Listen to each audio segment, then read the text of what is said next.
اہل تشیع میں ہوتی ہے وہ کون سی میرج ہے؟ متا اسے کہتے ہیں؟ میں آپ کو ایک بات بتاتی ہوں، دیکھیں ہم لوگ جو امام ابو حنیفہ کے پیروکار ہیں، متا اسلام میں جائز ہی نہیں ہے، اور میں یہ بھی نہیں کہوں گی کہ اہل تشیع میرے پیچھے پڑ جائیں، لیکن میں اپنے نالج اور جتنا مجھے علم ہے بالکل بھی نہیں، یہ متا یہ تو جائز ہے ہی نہیں اسلام کے اندر۔ جی تو عزیزان گرامی قدر، اب یہ وقت بھی آنا تھا کہ حریم شاہ جیسی عورتیں اب لوگوں کو حلال و حرام کے مسئلے بتاتی پھر رہی ہے، اور اسی ویڈیو میں اس نے یہ چیز بولی تھی کہ اس کا اپنا تعلق چونکہ حنفی فقہ سے ہے، یہ ابو حنیفہ کو فالو کرتی ہے، اور ویسے یہ جس ایریا سے بلانگ کرتی ہے وہاں پر زیادہ تر ہے بھی یہ اہل سنت والجماعت حنفی دیوبندی حضرات۔ تو اب ان دیوبندیوں حنفیوں سے میں یہ پوچھنا چاہتا ہوں کہ اب آپ لوگوں کے حالات اتنے برے آ گئے، اتنا برا وقت آ گیا کہ اب آپ نے حریم شاہ جیسی فاحشہ عورتوں کو آگے چھوڑ دیا ہوا ہے لوگوں کو حلال و حرام کے مسئلے بتانے کے لیے کہ کیا چیز جائز ہے یا کیا چیز حرام ہے یا ناجائز ہے۔ اب اس سے بندہ یہ پوچھے، یہ ان کا یہ دیوبندیوں حنفیوں کا یہ اب یہ فرض بنتا ہے کہ اس سے یہ پوچھے کہ فیاض الحسن چوہان کے ساتھ نازیبا قسم کی تصاویر بنانا یا نازیبا قسم کی گفتگو کرنا وہ جائز ہے لیکن متا حرام ہے، اور اس کے علاوہ وہ شیخ رشید کے ساتھ اس کے ساتھ بھی نازیبا قسم کی اس کو ویڈیو کالز کرنا وہ بھی جائز ہے، اور لیکن متا جو ہے وہ ناجائز ہے۔ اس کے علاوہ وہ مبشر لقمان کے جہاز پر چڑھ جانا، اس کا وہ جو پرائیویٹ جیٹ تھا اس کی وہ ویڈیو مبشر لقمان نے خود ہی لیک آؤٹ کی تھی، بلکہ لوگوں کو بتائی تھی کہ میری پرمیشن کے بغیر یہ میرے جہاز کی سواری کرتی رہی ہے۔ تو کسی کی پراپرٹی کو استعمال کرنا، اس کے جہاز کو استعمال کرنا اس کی پرمیشن کے بغیر وہ بھی جائز ہے لیکن متا حرام ہے نا، یعنی خود اتنی بغیرتیاں کرتی پھرتے اور پھر آگے یہ شریعت کے مسائل کو ڈسکس کرنا شروع کر دیں۔ اور وہ عجیب ہے، وہ جو اینکر جو اس سے سوالات پوچھ رہا تھا اس نے اس کے تھمبنیل کے اوپر لگایا تھا کہ نکاح متا پر حریم شاہ کا فتویٰ آ گیا، لو دسو۔ اب یہ ان لوگوں کے حالات ہیں۔ خیر اس وقت روزے کی حالت میں اس کو زیادہ ڈسکس کرنے سے شاید جو روزہ ہے وہی نہ ٹوٹ جائے، کیونکہ افطاری کا وقت بھی اب نزدیک ہے۔ تو سب سے پہلے یہ جو اس نے اہل تشیع و مکتب فکر کو اس نے ٹارگٹ کرنے کی کوشش کی ہے، تو ڈائریکٹ اب اسی کی طرف چلتے ہیں۔ تو یہ جو مفتیاء ہے اہل سنت والجماعت حنفیوں دیوبندیوں کی، تو ان لوگوں کی خدمت میں یہ ایک حنفی اور کیا اسے کہہ لیں کہ یہ عالم ان کا محدث گزرا ہے، تفسیر مظہری، یہ قاضی ثناء اللہ پانی پتی صاحب کی یہ تفسیر ہے،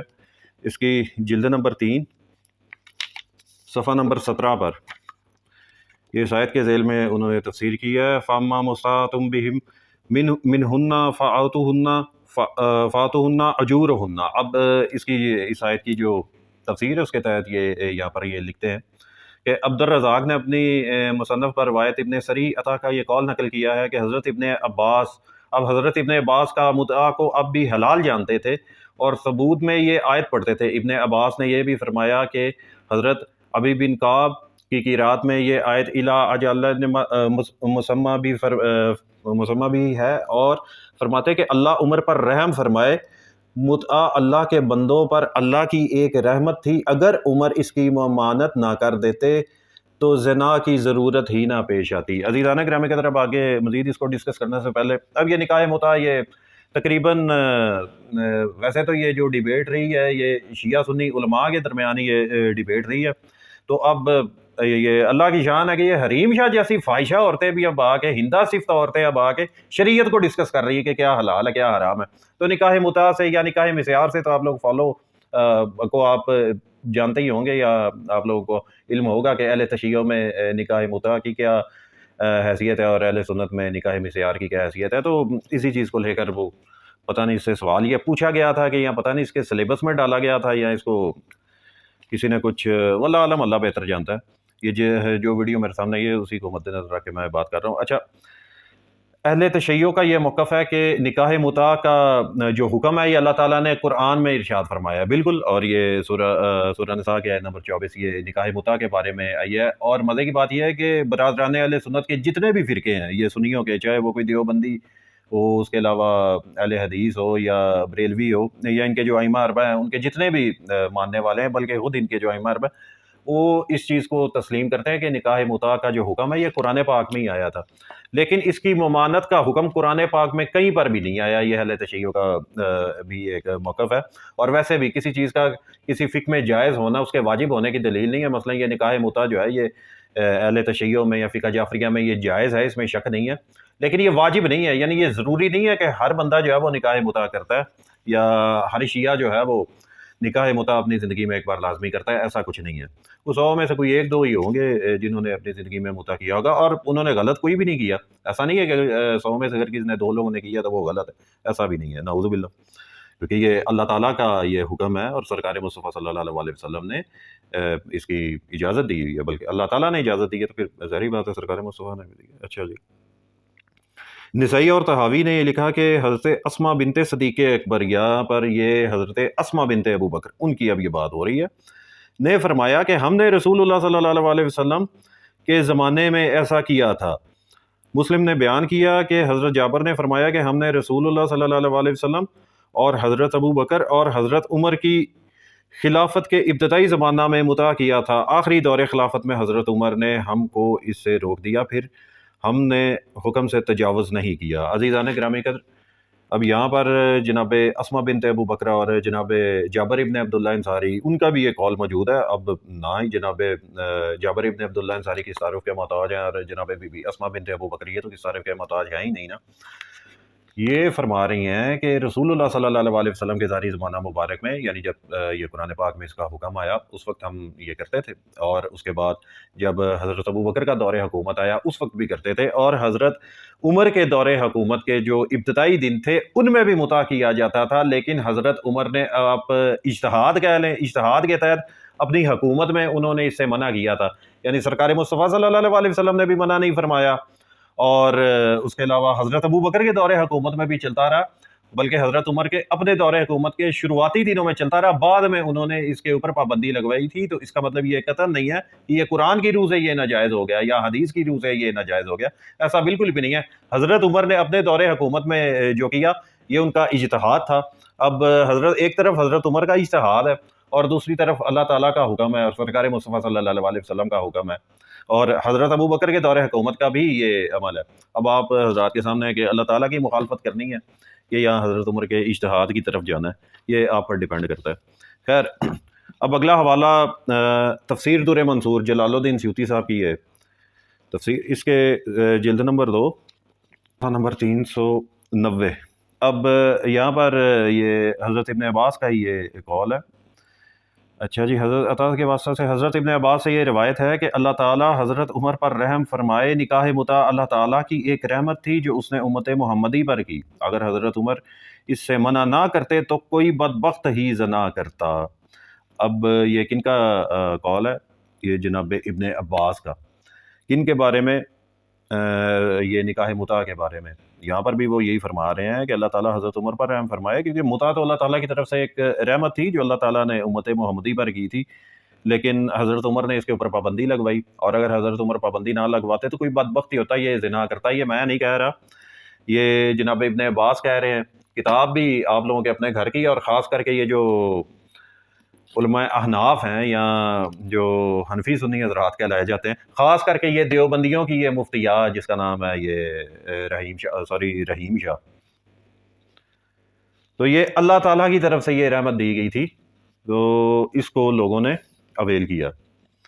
اب اس نے اس ویڈیو میں باقی جو ائمہ ہیں ان کا بھی نام لیا تھا، جن میں احمد ابن حنبل کا یہ المسند امام احمد ابن حنبل آ گئی جی، اس کی جلد نمبر 5 صفحہ نمبر اس کا 67، حدیث نمبر 11182۔ حضرت ابو سعید خدری، اب بہت بڑا نام، حضرت ابو سعید خدری سے مروی ہے کہ ہم لوگ نبی علیہ الصلوۃ والسلام کے دور باسعادت میں ایک کپڑا بھی متع نکاح میں دے دیا کرتے تھے یا دیتے تھے۔ اب یہ عزیزان گرامی قدر، حضرت ابو سعید خدری ایک جلیل القدر صحابی ہیں، اور شیعہ سنی دونوں کے ہاں یہ معتبر شخصیت مانی جاتی ہیں۔ وہ بھی یہ کہہ رہے ہیں کہ ہم نبی علیہ الصلوۃ والسلام کے دور باسعادت میں بھی ہم متع کیا کرتے تھے، اس وقت نبی علیہ الصلوۃ والسلام نے اس کی کوئی ممانعت نہیں فرمائی تھی، اور جو روایات آئی ہیں یہ نکاح متع کے رد میں، وہ